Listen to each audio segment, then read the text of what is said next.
Welcome to episode 90 of Converse in the Ninjaverse. I'm Will, I'm Chris. I'm Mike. and we have a big news, so let's just get right to the box office because I don't want to dwell too much. Yeah. Box office this week. Number one, America, you have failed me. Number one this week, coming in at $65.5 million. Fucking terrible. Teenage Mutant Ninja Turtles, or as the TV spots are saying, just Ninja Turtles. I have a friend that saw it. I have a friend that enjoyed it. Yeah, then Teenage Mutant are in tiny little words. I have a friend that enjoyed it. We are no longer friends. Yeah. Coming in at number two with $42 million was Guardians of the Galaxy. Our favorite movie ever. Our favorite movie ever. $176 million domestically. It's made $300 million worldwide. It's about a 56% drop off from last week. That's because all of America saw it last week. Yeah, that's kind of what happened. And it is going to sell a ton of dancing Groots this. Oh, absolutely. This Christmas? I want one. I want one too. Number three is Into the Storm. That took in a little over $17 million. Wait, is that or is that not a remake of Twister? It's not really a remake of Twister. It's kind of the same thing, but it's another found. It seems like it's another found footage movie. And correct me if I'm wrong. Maybe I was just sad because I missed Sharknado, but I could have sworn I saw a shark flying around I don't know if you saw a shark flying around. They may have thrown it in there to as a tribute to one of the greatest shark movies ever. That took in $17 million. It looks enjoyable for kind of a disaster flick. It's got Sarah Wayne Callies from Walking Dead. She played Lori in Walking Dead. It's got her in it. Okay. Coming in at number four is The 100-Foot Journey. That took in about $11 million. We had no idea what that was, so I had to look it up. Is that the one, the cooking movie with? Yes, with Helen Mirren. Yeah. Where she's. That? It was produced by Spielberg. Okay. Produced by Spielberg and Oprah Winfrey. It's a movie about a culture clash between a French restaurateur and a new Indian restaurant across the street in a small French country town. I will be skipping that. And I like Helen Mirren. But it might be an interesting art picture. It might be, but it's not something that that I'm personally going to go see. That if you're like homesick from work and it happens to come on cable, you'd be like, then you start watching it and you're like, I can't believe I got caught up in this French restaurant. Emotionally invested. You're like, yes. 2.5 hours. They learn to love. You're crying at the end, and you want to make some kind of wacky Indian food. No. You just go to your kitchen and start throwing shit in the pot. But yeah, that came in at number four, and coming in at number five is Lucy. That took in a little more than $9 million, $97 million total, about a 48% drop off from last week. Made its money back, so if I haven't seen it yet, but if she doesn't die in the end of this movie, I'm sure we're going to see a sequel. Yes. I wanted that movie to be a lot bigger just for the parodies of it, so people could do Lucille Ball, Ricky Ricardo, action movie. Or Betty. Betty, yes, with Betty White. or I Betty would go from the see that movie. I would go see that movie at a midnight showing. Betty White kicking all kinds of ass across the world. I love me some Betty White. All right. So that was the box office for the week. That was the box office. I did see. I posted it on the Facebook page. I don't know if you guys saw it. Somebody had put together a list of summer movie sequels that we'd be dying to see, and it was a lot of crossover sequels. Okay. My favorite one was Sharknado versus Jaws. I would go see it. Where mankind, has nowhere else to turn than to its first greatest threat from shark kind. Yes. Jaws has to help mankind defeat Sharknado. Like Godzilla. And this is going to be, and then we'll get into the other news, but I'm going to hit on this real quick. I forgot to put this in my notes. This week is Shark Week. It's the annual tradition on Discovery. Everybody gets excited for Shark Week, but I personally miss when Shark Week was just Shark Week. And I tweeted this out last night. because they seem to. It started last year, I think, where they kind of started posting these, showing these mockumentaries on about sharks. Like last year it was Megalodon, and this year it was some giant great white shark eating people. And this week we're going to be subjected to zombie sharks and alien sharks as well. What? If I want to watch that stuff, I'll turn on Sci-Fi. Yeah, For Shark it's Week, I kind of just documentaries that they're doing. They're doing. for Shark Week, I kind of want to just see air jaws. I want to see 24 hours of sharks jumping out of the waters attacking seals. That's what I want to see. I did watch Set some, the Seals music though. I believe that's actually R. Kelly, but Is it? Yeah, it is. No. Kiss from a Rose is Seal. That's right. R. Kelly's a different type of predator. He is. He is a different kind of predator. Just as dangerous though. So And watery predator in his water. Yes, and How'd your kids? How'd your wife? I did watch a little bit of Shark After Dark. I watched a little bit of Shark After Dark last night. Is that like The Talking Dead for Shark Week? Yes. Stop it. It's No. for Shark Week, but it's awful. No, what was it? Was that it, or was there something else that was on, like It's a documentary? a show where they're discussing different elements of different things from Shark That's Week right. That's right. in previous clips, and they had special guests, the guys from Let's Be Cops. Okay. Okay. Where I realized why the one guy looks so familiar, even though I've never seen him before. There's 150 weigh-ins. Yeah. Yeah. There's a lot of weigh-ins. Well, that's what they said. Somebody asked that question. Are there more sharks in the ocean or Wayne's in Hollywood? Wayne's is in Hollywood. Yeah. I think they need to bring back In Living Color. They do. All right. Let's get to the sad news that we keep avoiding. Sad news, and this is like literally breaking sad news. Like within a the couple past hours couple ago. hours. But it'll be a day later by the time everybody's hearing this. It'll be a day later by the time everybody hears this. But Robin Williams has passed away. Yeah, that hurts. It does. It does. I really don't even know where to take it. He was one of my Kinda first early. stand-up specials I ever saw. Yeah, I was a huge Mork and Mindy fan as a kid.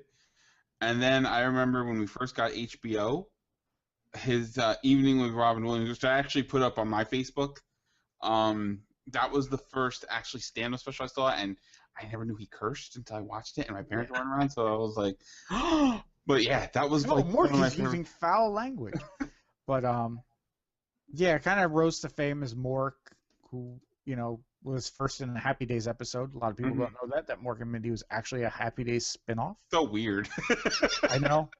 It's probably one of my favorite Happy Days episodes. He was there a couple times, wasn't he? He was. He was on like 2 or 3 episodes of Happy Days. He did Where he battled the Fonz. Mm-hmm. I remember that. He battled the Fonz over Richie, I believe. Yes, he was going Mork- to abduct Richie and bring him back to Ork. Or wherever he was from. Ork, yes, Ork, Ork yes, you're from right. Ork. Here, odd chain of events. Today happens to be the anniversary of the release of American Graffiti. Which And is American one of my favorite gave movies. birth to Happy Days. Happy Days, exactly. Happy Days gave birth to Mork and Mindy. which project. I mean, Robin Williams was around. He was one of those guys they needed to find a project for. He was a, big time comedy store guy. He was on that LA comedy scene with a lot of those guys that they had him and they just had to kind of wrap a project around him. Yeah. He was a different type. He wasn't a traditional stand-up. He actually was. Some comedians were critical of his style because he was really a performer, a character actor who created things and he did stream of consciousness, but he didn't necessarily write as much stuff as.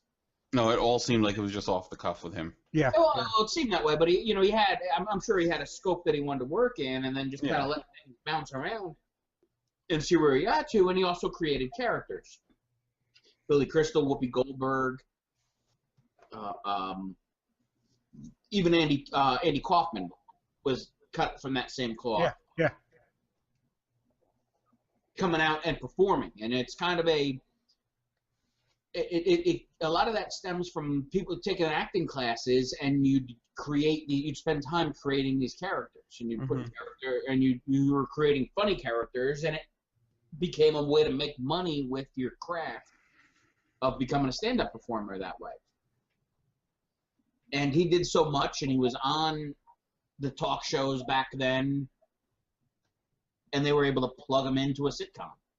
And it worked. That sitcom didn't even run super long, 4 seasons. No, yeah, it really didn't. It really didn't run. It seemed like it ran longer than it actually did. Well, I think it. Yeah. Well, because it was in syndication so long. Yeah. You know, and I don't know if it necessarily. Honestly don't know if it got canceled or if it was one of those things where he got too big for TV and was going to be in movies. Mm-hmm. And I couldn't even tell you what the first movie he was in. I can tell you. What was it? The first movie he was in was he was in a movie in 1977 where he played himself. But the first big movie that he was in was Popeye, and that was in 1980. Oh, Really?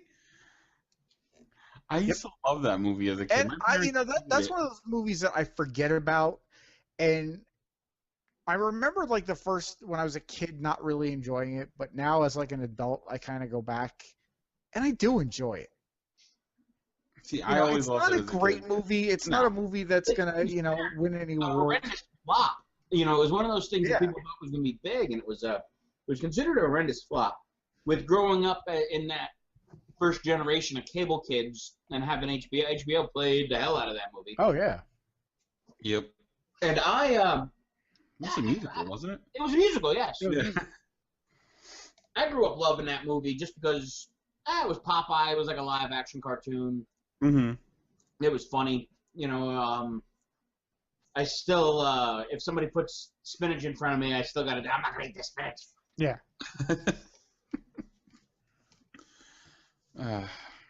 Yeah, I said, my first exposure to him was that stand-up. Actually, was Happy Days, but then the stand-up was just like, wow. Well, one of the things, the movies aside, the comic relief work. Yeah. I always enjoyed with him. Because early on, I had his comedy album, Reality, What a Concept. I think that's what it was called. I could be wrong. It's in the other room. I'm not going to go get it. I will. But that was one of those things that I could do back and forth, listening to it up and down, listening to it all the time. If I put it on now, it would all come back to me in a second. Yeah, 1979 Reality, What a Concept. Yeah. And I listened to that all the time. And then I got into and then every year he'd come out with Comic Relief, and you'd get a fresh half hour out of him, if not more. Mm-hmm.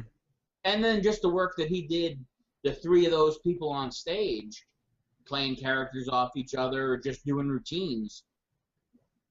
It was the late 80s, early 90s version of like a Rat Pack type of performance, where you had three performers going out there and giving you a live show, hosting a live show, being funny, being entertaining, being dramatic, and doing it for a cause. Robin Williams was one of those guys too. Always involved in some kind of charity. Mm-hmm. Yeah. And I mean, he's had a really solid body of work from just the stand-up, and film roles. And I mean, like I was saying to somebody earlier that one of the then this is going back a ways. One of the VHS tapes I would tend to throw in at Blockbuster when we were doing when I was working for Blockbuster Video and either doing inventory or just having a late night closing was Robin Williams live at the Met. Yep. Which is one of my favorite stand-ups ever. Yeah. So that was kind of a shock to see it. When I first saw it, I immediately thought, oh, somebody just fell for one of those hoax. Whenever I hear somebody died, I instantly go to Google. Yeah, I went to Google and I put on the real news. Yeah. Because I feel the internet lies all the time. Facebook, I do not trust when somebody tells me somebody's dead on Facebook. Because it seems like once a week they tell you that somebody from The Walking Dead died, or Yeah. they just put up a random celebrity. But it is funny to go to that celebrity's Facebook page and then have them being like, "I'm not dead." Yes.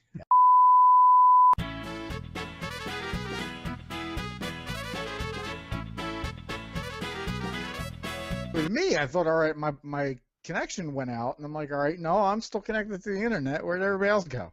I don't know. Well, anyway, we're sorry to see Robin Williams go, and you leave behind a great body of work, and we will miss you. I'm gonna have to go dig up Club Paradise for my Cadillac Man. Yeah, I like Cadillac Man. My kids didn't realize he was the voice of Genie. No. No, they didn't realize. They didn't, I guess, put two and two together with that. And Tori's like, "Oh no!" So she just realized it. So You have failed as a parent. well, they like Mrs. Doubtfire. Yeah. All right. Well, let's move on to happier news. Do we want to start our spoilerific discussion of Guardians since you guys went spoiler free last week? Yeah, we can do that. Okay. Fucking movie was amazing. It really was amazing. Godzilla held the title of best movie I'd seen all summer until I saw Guardians. Now we all saw it in 3D, correct? Yes. Yeah. Okay. I didn't see it in IMAX, but I saw it in IMAX. because I didn't want to have to drive a half hour. So Holy shit! It scared you sometimes. there was a point where like a knife or something went flying at the screen, and in 3D I kind of went like, Yeah. I'm like, you stupid. The kids were like, "Oh my god!" But yeah, But right then there, that's good 3D work right there. it's not like when they stapled the 3D on. It wasn't like Jaws 3D where there was this little shark that wasn't moving, but it was just coming at the screen, That was terrible. and everybody was moving slowly, like. And as good as Rocket and Groot were in that movie, like we were saying, Batista kind of stole it. Yeah, I kind of felt like Batista stole the show as Drax. That's been the general consensus that everybody I've talked to and like, I was really impressed with Batista. Yeah, I hadn't seen him really in that other movie that he was in recently that was like in theater as opposed to just like direct Man in the DVD. Gold or the Man in the Iron Fist or whatever. Yeah, whatever that movie was. I didn't see that, so I don't know if he was any good. I don't even know how big his part was in that. I He just had know a he was in decent it. part. I think he was the heavy for the main villain. He was like Bronze Man. Yeah, bronze body. But and I had kind of said it last week when we were talking about it, where I kind of can't wait to see Drax and Thor on the screen at the same time. But I thought he stole the movie. And there wasn't a bad performance from that entire. Even freaking John C. Reilly. Yeah, John C. Reilly, who didn't have a huge part. Well, No. the thing is, John C. Reilly was we talked about that last week, that putting Glenn Close and John C. Reilly in it for good actors, because a lot of people kind of forget that John C. Reilly was a respected, serious actor for a long time. Yeah. Was he? Before he started doing goofy shit. Oh yeah. John C. Reilly's been in movies for almost 30 years. Yeah. shit. Oh yeah. Yeah. He's in Platoon. Oh shit. or Well, something like I that. haven't seen Platoon in like forever. He's in like Days of Thunder. He's in. He was in Chicago. He was in. But Yeah, John C. Reilly was a good, He's a well-respected, solid actor that's been around for a while. Academy Award nominated actor. And then it was like, I want to do silly stuff, and he does goofy stuff on Adult Swim and dumb shit with Will Ferrell. And people kind of forget that it was, now you see him and you laugh because it's like, oh, there's John C. Reilly trying to be serious. But it was like John C. Reilly was in stuff serious for a long time. He was in Boogie Nights. He was the sidekick in Boogie Nights. Yeah. That's pretty funny in Boogie Nights. But I think it's kind of funny that Bradley Cooper's best performance is just his voice. I need his I leg. enjoyed Bradley Cooper as Face in the A-Team. Yeah, I liked him as Face in the 18. I need his leg. I liked him as I also liked him as the douchebag boyfriend in Wedding Crashers. Yeah, I didn't realize when I first saw. I think when I first saw Hangover, I didn't realize it was the same guy at first. I'm like, oh, that's why he looks familiar. But yeah, the prison break scene in Guardians was just so. It was like perfect the way that it all played out. It just the whole movie and Yeah. we were all excited for this movie. Everybody that listens to the show knows how excited we were. Almost as excited as Avengers. Almost. Yeah, and I think it was better than Avengers. The way I've been describing this to people, it's like the Dirty Dozen in space. Yeah. Yeah. I gotta say, this summer is like it's Winter Soldier and Guardians, and they keep fluctuating because Winter Soldier didn't play out like a superhero movie. It played out like a political drama, a spy thriller. Yeah. But I think Guardians was a straight up kind of superhero-y kind of movie.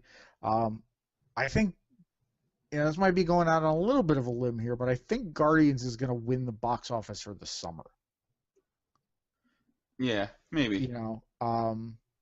I kind of see it hanging around for a little bit. People kind of going back to see it for a second viewing. I know I want to go back and see it for a second viewing. I had kind of hoped that a bunch more people had gone back to see it for a second viewing this past weekend. America. Happen. Well, kick around. I guess now that it did well, they're going to start pumping the hell out of toys for it. Yeah. But I can definitely see this hanging around for a bit, and being the movie of the summer. Mm-hmm. I haven't heard anybody really say anything. Anybody that I've personally talked to that has seen it, that has had anything bad to say about it. No, I did see a review that said, "Oh, it's too goofy to fit in the cinematic universe," and blah blah blah. Oh, God, no. You know what? After Winter Soldier had some funny moments, but after the drama of Winter Soldier, you needed a movie like this. Yeah. But also that we kind of touched on it. I think Mike and I might have touched on it a little bit last week, or we had talked about it prior to the movie even coming out, where there were going to be some people that were just going to kind of, in a way, kind of the way we've been all jumping all over turtles. Well, that was it. That just looked like garbage. But there were just a lot of people that were, not a lot of people, but there were going to be people that were going to kind of jump on this movie and trash it to be that guy. Yeah. To kind of be that cool, edgy reviewer that, isn't buying the Kool-Aid, isn't drinking the Kool-Aid, isn't gonna like it because everybody else likes it. Well, even beyond that, I think it just, and I said this last week, the layout of the film, if you explain it to somebody, and the concept behind it, and then who's in it, it's a computer-generated raccoon, a computer-generated tree guy, a professional wrestler. We're going to paint this other girl green. We're going to paint Uhura green. And the guy from Parks and Recreation. And Merle. Merle. Space Merle. I love Space Merle so much. He needs to be in the next movie more. I think he will be. I don't think we've seen the last of Yondu, and I hope not, because Mike and I touched on it again last week that Yondu was one of the original Guardians of the Galaxy. Space Merle, he was great. But yeah, I thought it was so well done. There were some great sequences, and the fucking soundtrack. Oh my God. Yeah, and I've had that soundtrack. I've had the Spotify playlist of that soundtrack for a while, and then you got me the soundtrack. So I got that music everywhere. Yeah, but honestly, Will, this is something I picked up on, and I've seen other people mention it on the internet. But did you notice Star-Lord's spaceship's name? The Milano? Yes. Yes. Why is it the Milano? I don't know. I was thinking. You don't get the Milano? He's a kid. He's a kid that was abducted in 1988. Yeah. Okay. Because I thought that. I'm like. When he got his own ship, he was told, "You gotta name your ship after a beautiful woman." Nice. Yep. If it's 1988, and you're a 12-year-old boy. Who are you naming your ship after? It's Alyssa Milano. Mike brought that up last week, and I completely fanned on that one. I didn't even think of that. I was like, it's a cookie. It's a delicious cookie by Pepperidge Farm. That was his favorite snack. It was. If somebody gave me a ship and said you had to name it after a cookie, I'm naming it Milano. And going through And look at me, I know cookies. going through some of the more spoilery stuff. I mean, most of the Easter eggs were hidden in the Collector's Museum, where we saw for the second time we saw Adam Warlock's cocoon, Yes. which you didn't notice, Chris. But at the end of the movie, in the sequence where we're not going to spoil who's in it, but if you don't know by now, seriously. Oh, we'll spoil it because everybody knows who's in it. Fucking Howard the Duck was in it. Fucking Howard the Duck. With Seth Green's voice, which is perfect. Now, this is going to be a little off topic, but a little on topic. This is me talking directly to Warner Brothers in DC. We have had Howard the Duck on the big screen now twice. 2 times. Yeah, this time it was a quick little, aside. In the worst Marvel movie and the best Marvel movie. He has been on the screen twice, and we're still waiting for Wonder Woman. True story. DC. But anyway. We'll get Wonder Woman early.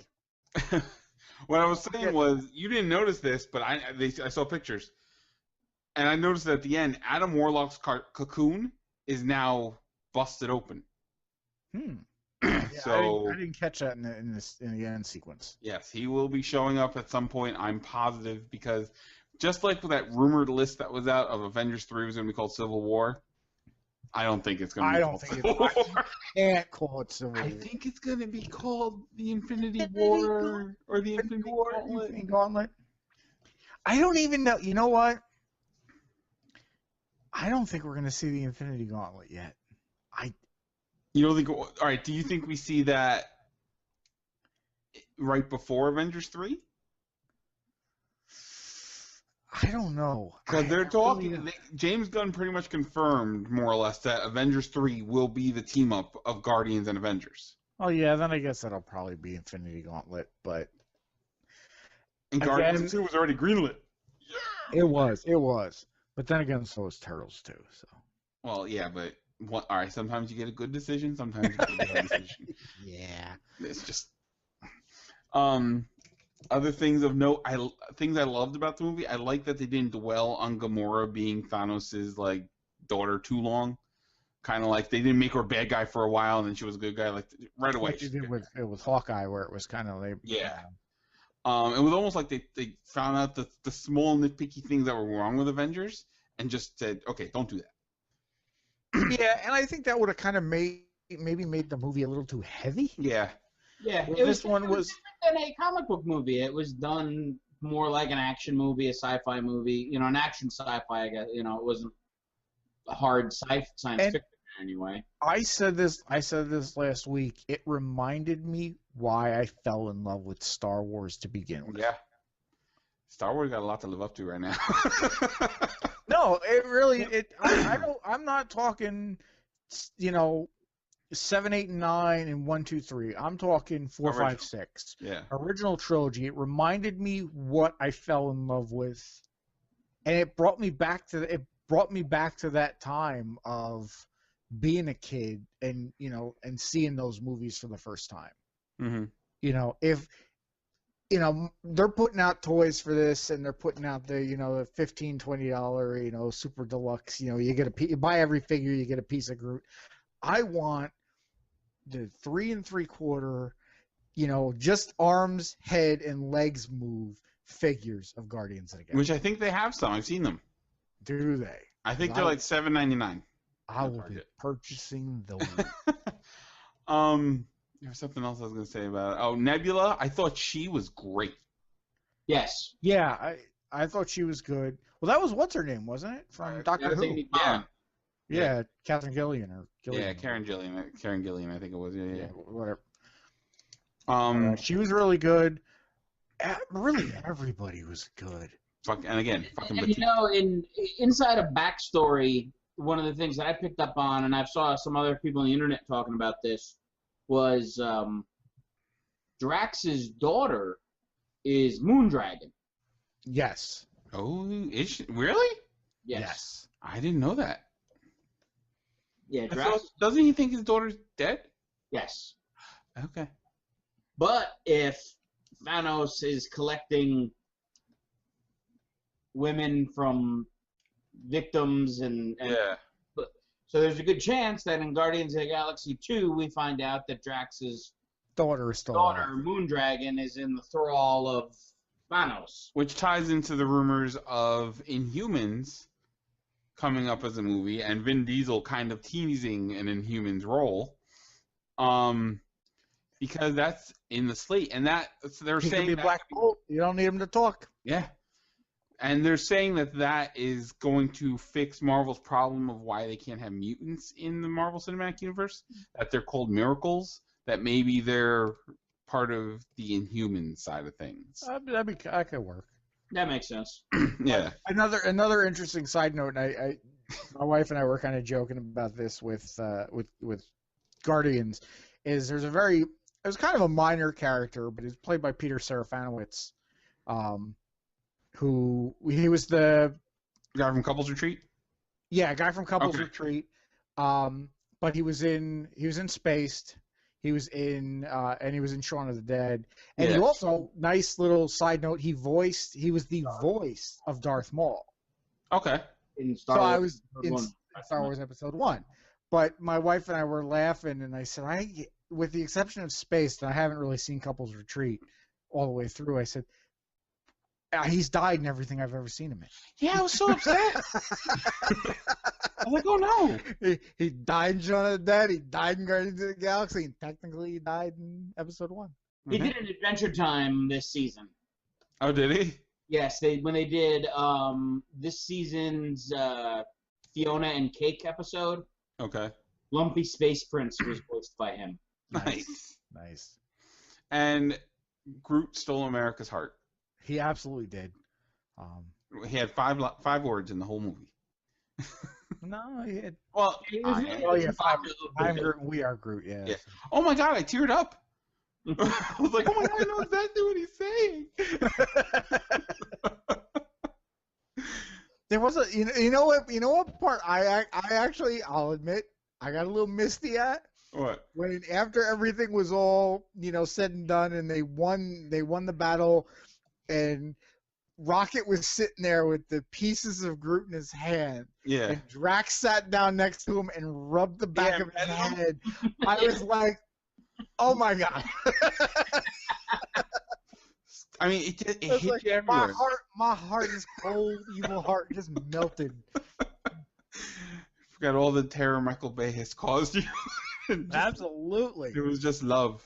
It was just love. And Marvel, I really don't want to give up that theme, but Marvel, you are leaving money on the table if there is not a certain toy that's out at Christmas time. Oh, it's coming. It's coming. People want it. It's Oh, coming. yeah, the dancing Groot will definitely The do. dancing Groot is coming. Yeah, it's gotta. And I actually saw that before I saw the movie. I saw a GIF of it on Tumblr. I'm like, that looks like Groot, but why is he so small and dancing?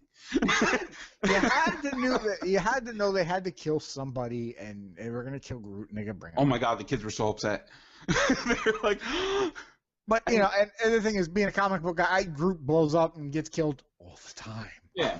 see, I was never a Guardians guy, so I didn't know that. No, yeah, Groot's kind of died a couple times in that way.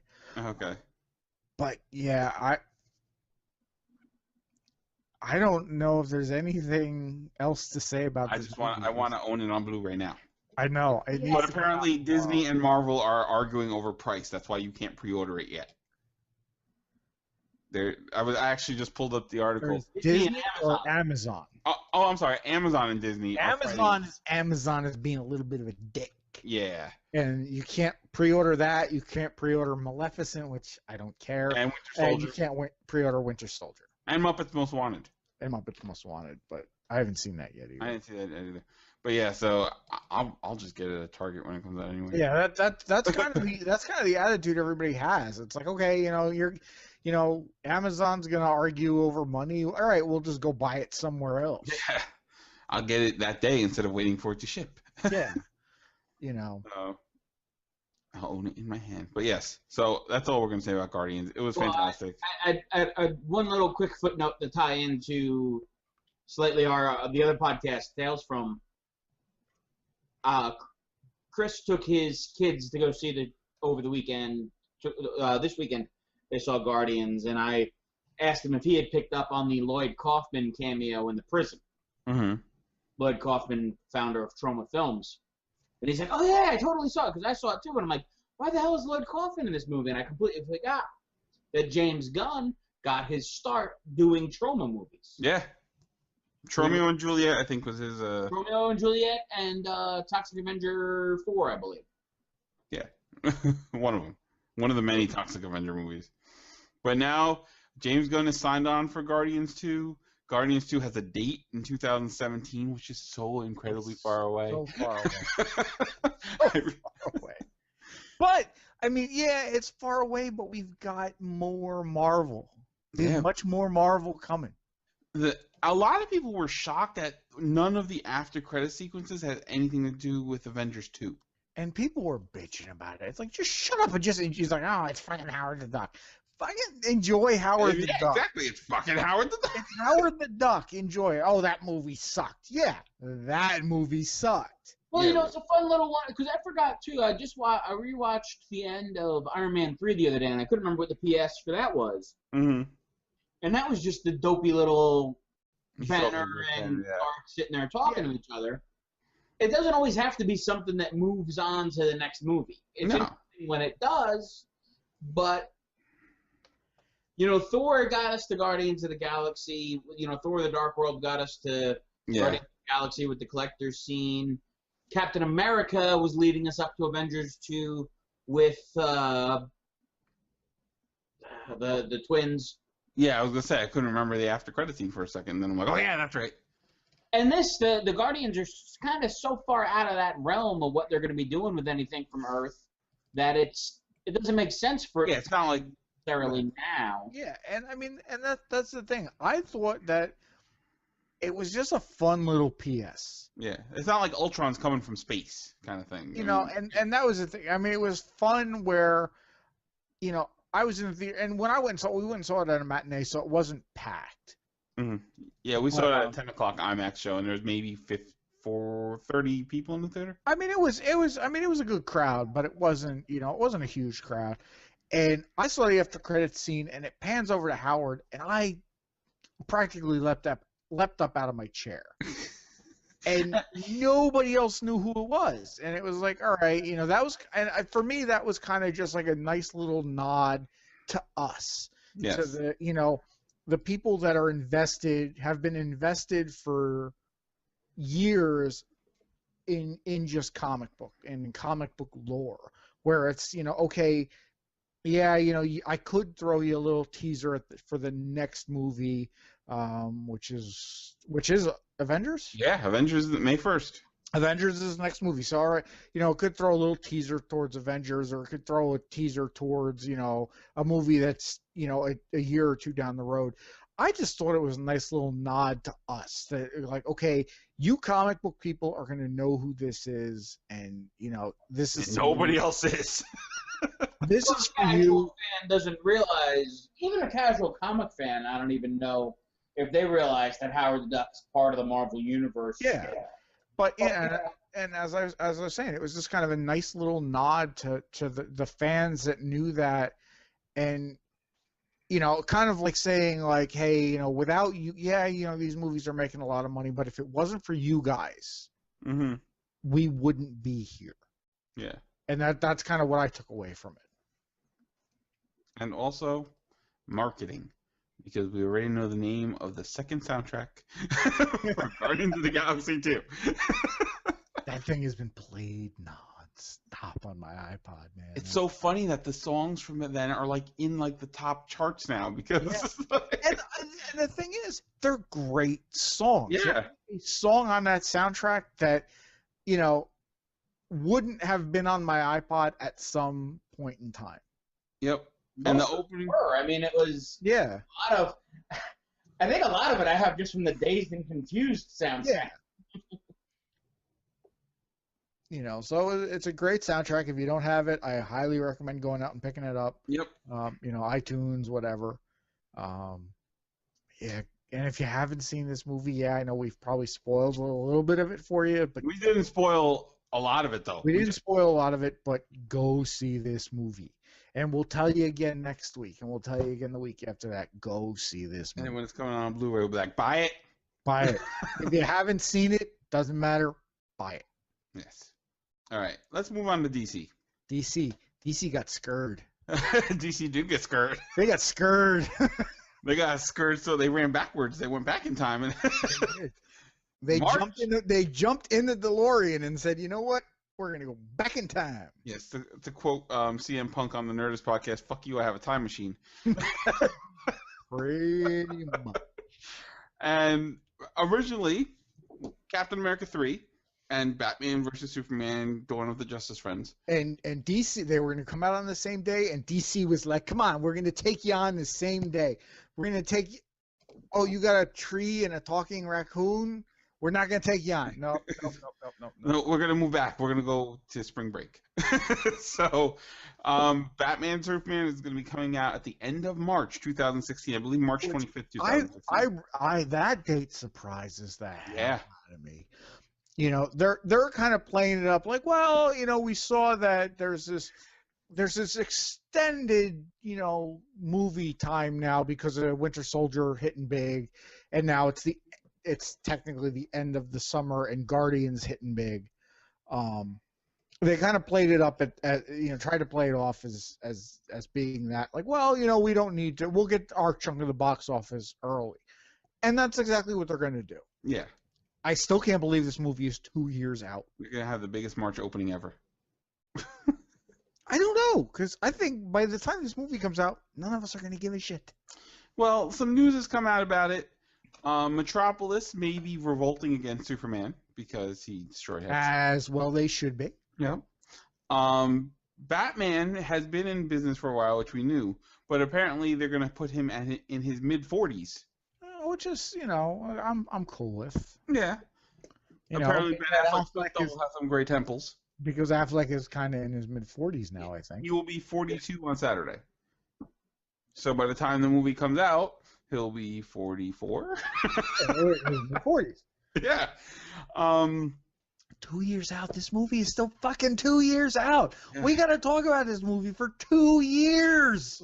It's gonna come out, and we're like, we're gonna be like, oh yeah, that movie came out. It's gonna have the best lead up because they keep leaking these little things about it out, so people are gonna keep talking about it, and it's gonna stay on the mind. It's gonna have so much anticipation and hype that it probably won't be able to live up to any of it. Absolutely. And Now, that was gonna be my thought. Was Yeah. like, okay, it's got now we've got 2 years of us three assholes talking about it and bitching about it and whatever we do.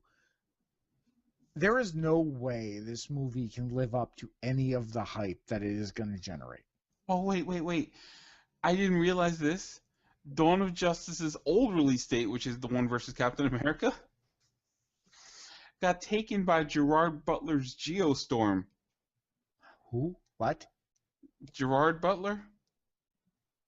What the hell is a Geostorm? That's his new movie coming out. Apparently, they felt like putting it up against Captain America. Then that's not going to do anything. And that's going to, you know. Apparently, Gerard Butler pissed off somebody. The only thing I really remember about Gerard Butler is we were calling the Australian or the Tasmanian guy in Sharknado 1, not Gerard Butler. Yes. Now, the other thing that they did when they announced the pushback of Batman vs. Superman is they announced 12 more DC movies. Unnamed DC movies, but we have dates. Okay. All right. Here are the dates for the list of DC movies. So we have Batman Superman March 25th of fucking 10 years from now. And then August 5th, 2016. June 23rd, 2017. November 17th, 2017. March 23rd, 2018. July 27th, 2018. Then they're saying untitled WB event film, November 16th, 2018. All the other ones That sounds like something of like that is going to be like some teeny bopper movie from the network. Yeah. Then we One Tree Hill. One Tree Hill, the movie. Then we go back to untitled DC. I don't want to leave. Oh my God, Dawson's Creek, the movie. Drown that fucker in the creek. All right. Then Dawson's Creek meets One Tree Hill, the movie.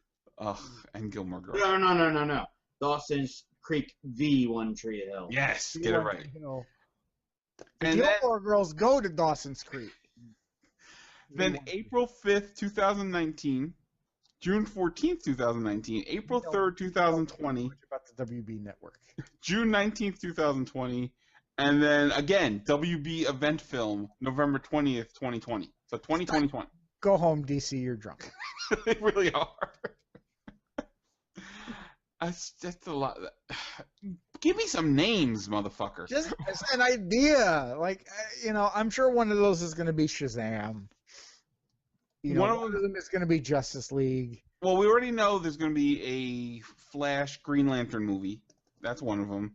We already know one of them is Justice League. We know there's a standalone Wonder Woman movie. I'm sure there's going to be a standalone Batman movie. Yeah, there is talk of a new Batman movie already. Well, you gotta remember, the Nolanverse is it's an Elseworlds title. Because shit went horribly wrong near the end of that series. And I love Batman, don't get me wrong. Batman is probably one of my favorite non-Marvel superheroes. I don't want another Batman movie. And just as a little interesting fact, between Marvel and DC, we have 21 new comic book movies coming out through 2020. Now, that's an interesting point. Are we going to get tired of these comic book movies? I know we aren't going to get tired. Well, we might get tired. The general audience. The general audience going to get tired of these kind of movies. If they keep making it fresh and they keep putting out stuff like Guardians and they put up stuff of a different speed like Winter Soldier, and you can't just do like DC's been doing and it's brooding. You need to break it up. And I just don't. I don't have the confidence in Warner Brothers / DC to put out anything other than that. Yeah, I mean, even fucking Man of Steel was brooding. Oh, Man of Steel! Man of Steel has been playing a lot on either HBO or Cinemax, and I keep going back to it and trying to get through it, and I can't do it. Yeah. And everybody put it in yet. I got the Blu-ray. And I just haven't watched it yet. And I've come out on the show and I've said I have a very special part, section of my heart for the Christopher Reeve Superman. Mm-hmm. For me, Christopher Reeve is Superman. Yes. The Brandon Routh Superman Returns wasn't good, but it wasn't horrible. It was we've said it. It was a Superman movie where he didn't fight anybody. Yeah. The biggest complaint I have in that movie was what's her name in that movie. I thought she was horrible. Kate Bosworth? Kate Winslet, not Kate Winslet. Bosworth, whatever her name is. Yeah. I thought she was horrible. Brian Bosworth. Yes. Have you seen the Hopper commercial with the Boz? No. No. This is off topic. It's a total sports commercial, but it's the stupid the Boston guys? No, it's not the Boston guys. It's the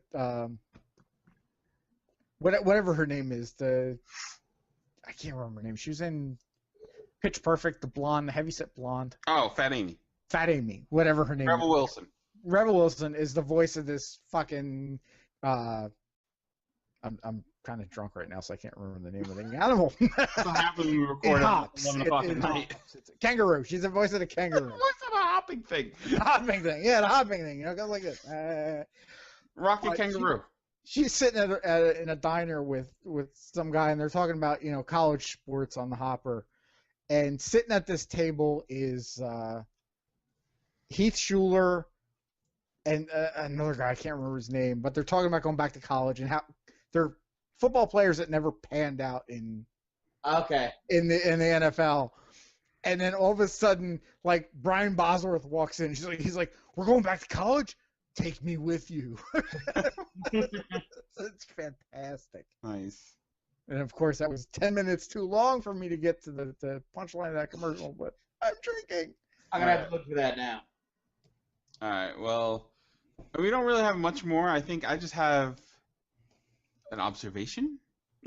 We'll do your observation Okay. next. Okay. I do just have one thing. Might be a little short notice for anybody since this is probably going to go up tomorrow, but Thursday, on the August 14th, which is this coming Thursday, Riff Tracks, the 1998 Godzilla movie. Oh, that's this Thursday. I gotta go to a wedding. Who gets married on a Thursday? Oh, poor people. Well, Will got married on a Friday, but I mean. Well, wait. There's a story behind that. I got married on a Friday because the place where we were having the wedding went out of business and took our money. I remember that, but you still got married on a Friday. I did. Why does that happen to every Puerto Rican person that gets married? Racist. I don't even know. I always watch the news, and there's always some crying Puerto Rican girl because the banquet hall closed. They took her money, and for some reason they had her dress too. The place in Lacey that used to be a Charlie Brown's. Before it was Charlie Brown's. You get married at Charlie Brown's? No, before, well before it was a banquet hall. It was a ground round. It was a ground round. It's a Ponderosa. I ain't gonna lie, I would love to go to ground round right now. I would love to get some ground round. We'll get married at a Ponderosa. Yes, there we go. Anyway, where were we going with that? I don't remember. Nobody remembers. Thursday, Riff Track. Poor people get married on Thursdays. That's right. Godzilla versus. Godzilla versus Riff Tracks. Godzilla versus Matthew Broderick. So I will hopefully be going to that, and I will be able to report back on how much fun it was. Yes. Cool. Next weekend, because they are so much fun. If you haven't gone to one, I really recommend going. I really should get to one. You really should. Like right before I get paid. They're so much fun. They're so much fun. Alrighty. And Jonathan Colton has created a theme song for them now. Really? Yes, Joko has created a Riff Tracks theme song. They just announced that like last week. That's awesome. So, I got to see him in concert once. I just watched 2 Mystery Science Theaters because they were coming off of Netflix. I have a ton of them on my queue, and I watch them every once in a while. yeah. Which ones came off? Final Sacrifice. Okay, I saw that one. That one's kind of lame. Yeah. It was a lame. Well, they're all lame. I mean, they're all lame, but even as hard. That one I enjoyed. And then Soul Taker. Soul Taker with Martin Sheen's brother. Yes, Nice. Joe Estevez. Yeah. I didn't know that there was a Martin Sheen's brother. Yes. This guy is Martin Sheen's clone. It really is. He should have sued him for gimmick infringement because he shows up and plays Martin Sheen. Nice. This is kind of on the Mystery Science Theater thing. If you can find it, I found it on YouTube a lot. Look up Space Mutiny. Mystery Science Theater, Space Mutiny. If you want a good laugh, that's one to watch. Okay. All right. So Will has his observational story. Yes, I saw the douchiest thing ever yesterday. I was offended at the douchiness. It was so douchey you were offended? I was. And you live in New Jersey, and there's a lot of know. douchey in New Jersey. Well, not when we went, because in Ocean, see what happens is all the douchiness. You weren't in comes Seaside. down on vacation. No, we weren't in Seaside. Okay. All the douchiness that comes on vacation in Jersey goes to Seaside. We went. It is the douchebag capital of the world. It really is. It's gotten terrible. We go to Ocean City. It's always terrible. And it got good for a while, and then it went real downhill after Jersey Shore came out. And then it burned. Yeah. God just smited it and said, like Sodom and Gomorrah. Yeah, pretty much. Finally had enough of Pretty Papalas and Cavaricis and bagel steaks. shop, pizza shop, another bagel shop. So Tannin Salon. when we go to the boardwalk, we go down to Ocean City, which is really nice. It's more of a family-friendly boardwalk. It's a dry town. You don't really get the douchers walking around. So I don't know if I could survive in a dry town. So we're walking around. Like lame people and older gay couples go. Yeah. And people with families that don't feel like hearing assholes from New York. So we're walking around. I'm playing this game on my phone, which Because like any normal douchebag would be walking around on the fucking boardwalk playing on his fucking phone. Well, see, this is a game that encourages you to exercise, so that's why I was playing it. No. Dumb exercise. No, I call shenanigans right now. No, it's called Ingress. It's actually put out by Google, and it's kind of like you're a spy taking over portals, but you have to walk to where these places are. So that's what we're doing. I call shenanigans. Whatever. I own half of Ocean City right now.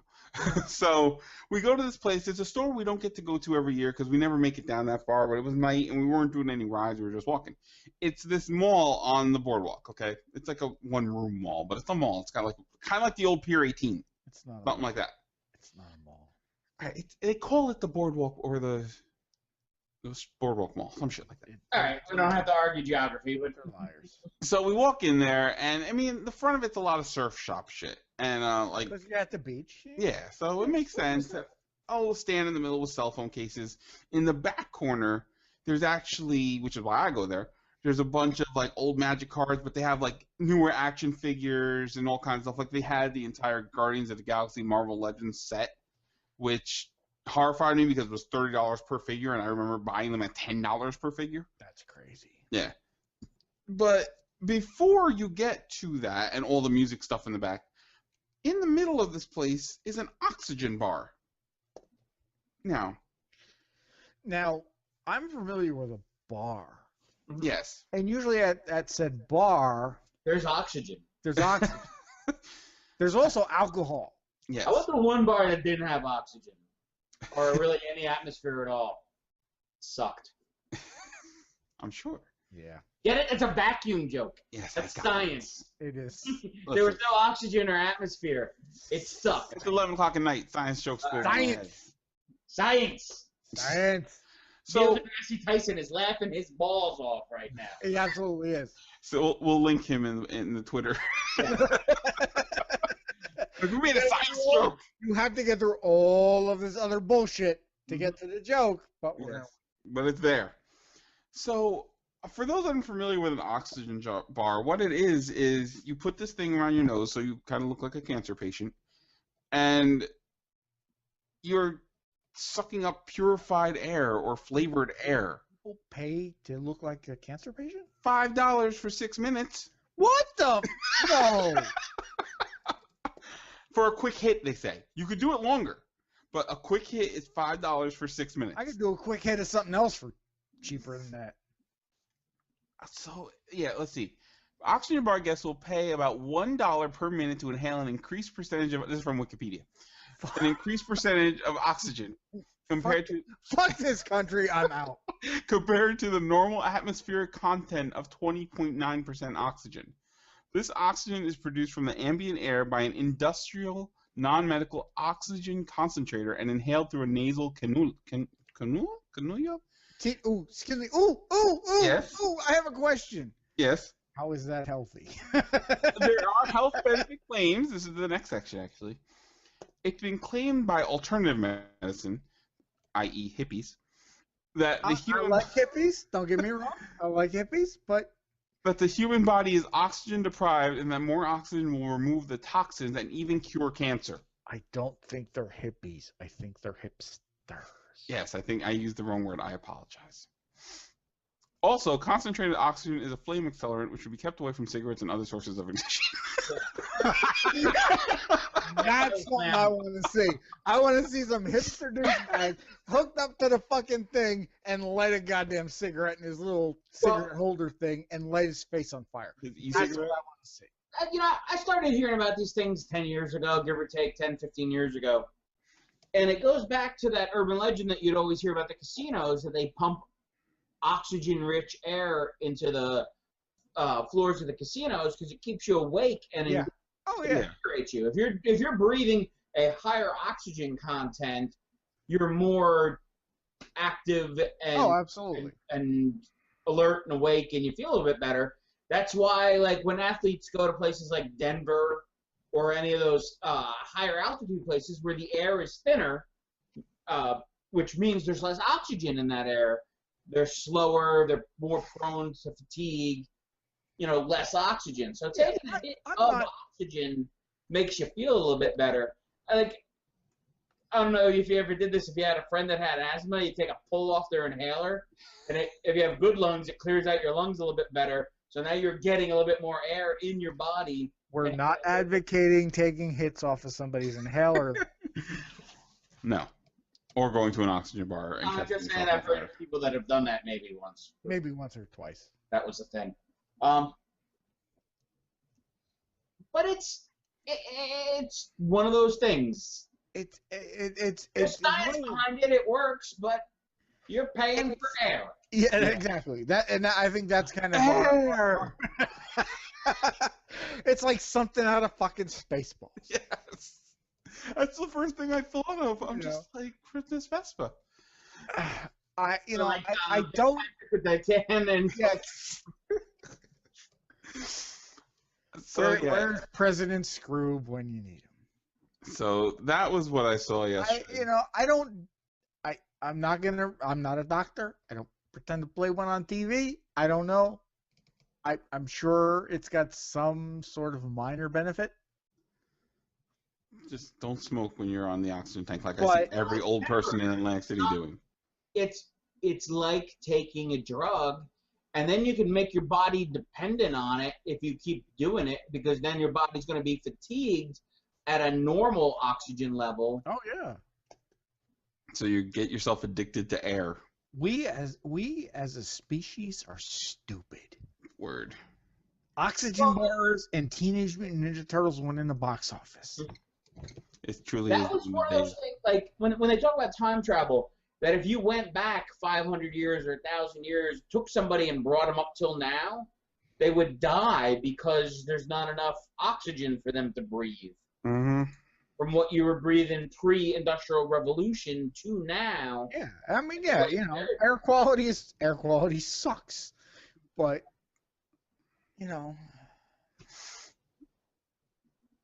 That's all we have to say about that. I don't have enough. I don't have enough. We should have went out on my vacuum joke.